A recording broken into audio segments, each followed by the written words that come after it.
Magandang araw mga kapatid. Tayo ay nasa 30 araw na ng ating daily devotion. At ngayong araw, ang ating pagbubulayan ay hango sa Mateo 36 na ganito ang sinasabi. Nang makita niya ang napakaraming tao, nahabag siya sa kanila, sapagkat sila'y litong-lito at hindi alam ang gagawin, parang mga tupang walang pastol. Tayo po muna ay manalangin. O Diyos na makapangyarihan sa lahat, maraming salamat sa pagkakataong ito na muli kami ay nakapagbulay-bulay ng iyong salita. Patuloy mo nawa kaming turuan at gabayan upang magamit namin ito sa aming pang-araw-araw na pamumuhay. Sa pangalan ng iyong anak na si Jesus. Amen. Ang pamagat po ng ating pagbubulayan ay The Compassion of Christ. Hango sa ating nabasang talata kanina. Ating pagbubulayan ang 3 puntos na itinuturo nito sa atin. Una, understanding Christ's compassion o ang habag ng Panginoon. Sabi sa ating talata na nahabag si Jesus nang makita niya ang napakaraming tao na litong-lito at hindi alam ang gagawin.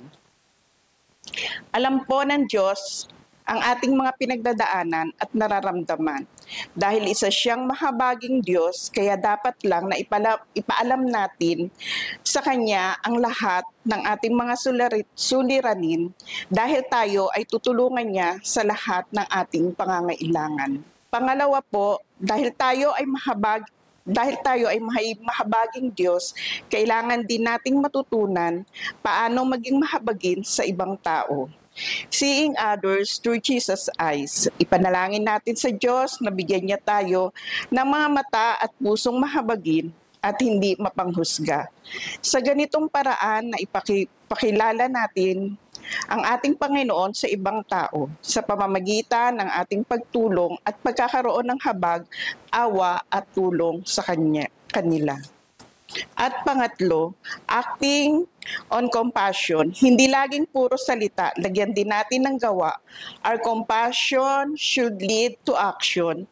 Kaya ng ating Panginoon, siya ay nahabag at dahil dito, siya ay nagpagaling, nagturo at nagpakain sa mga taong nangangailangan nito.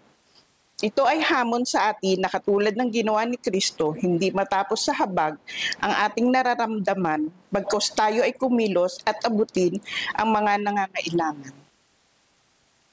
Tayo po ay manalangin.